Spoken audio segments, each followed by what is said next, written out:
అస్సలాము అలైకుం రహమతుల్లాహి బర్కాతుహు. నా దేశంలో ఉన్న 135 కోట్ల మంది నా భారతీయ సోదర సోదరిమణులకు విజయ శుభాకాంక్షలు. కంగ్రాచ్యులేషన్స్, విజయీ భవ.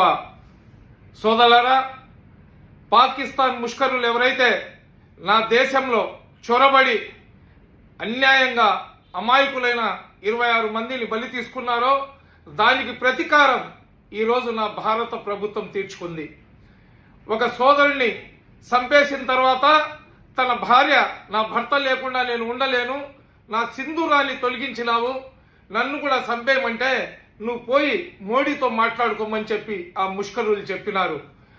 ఆ చెల్లెమ్మ యొక్క సింధూరాన్ని ఏ నా కొడుకులైతే చెరిపేసినారో ఆ నా కొడుకులకు బుద్ధి వచ్చేటట్లు ఏదైతే పాకిస్తాన్ మీద మన భారత సైన్యం యుద్ధం ప్రకటించిందో దానికి సింధూరా అని పేరు పెట్టినందుకు మోడీ గారికి హ్యాట్సాప్.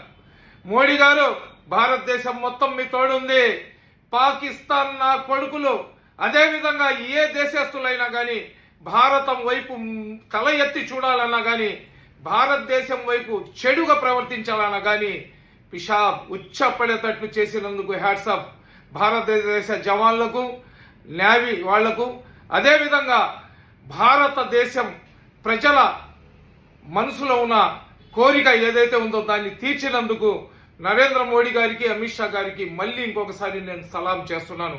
అదేవిధంగా పాకిస్తాన్ కుక్కలారా, ఏదైతే మీ మీద యుద్ధం జరుగుతుందో దానికి ఆపరేట్ చేస్తున్న వాళ్ళు ఒక మహిళలన్న సంగతి మీరు మర్చిపోవాకండి. మీతో యుద్ధం చేయడానికి మా భారతదేశంలో ఉన్న మగోళ్ళు అవసరం లేదు. మా ఆర్మీలో ఉన్న మహిళా వీరమణిలు, మహిళా నారీమణిలు ఎవరైతే ఝాన్సీ రాణిలు ఉన్నారో వాళ్లే మీకు సరైన గుణపాఠం చెప్తారు. సోఫియా ఖురేషి ఎవరైతే కర్నల్ ఉందో ఇండియన్ ఆర్మీకి, ఆమె ఈరోజు ప్రెస్లో మాట్లాడడం జరిగింది. అదేవిధంగా ఏదైతే ఎయిర్ ఫోర్స్ కమాండెంట్ ఉందో ఎవరైతే మన సింగ్ గారు, వాళ్ళందరూ కూడా ఈ ఏదైతే ఆపరేషన్ జరుగుతుందో ఆ ఆపరేషన్కి వాళ్ళందరూ కూడా పర్యవేక్షిస్తున్నారు. మీకు బుద్ధి రావాలంటే మీ దేశం నాశనం అయిపోయి మీ ప్రజలు తిరగబడి మీకు చెప్పుతో కొట్టినప్పుడే మీకు బుద్ధి వస్తుంది.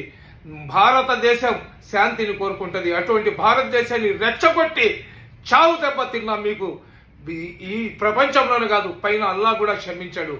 అదే చెప్తున్నా, భారతదేశంలో ఉన్న ప్రతి ముస్లిం కూడా మా భారతదేశం కోసం ప్రాణం అర్పిస్తారు. జై హింద్.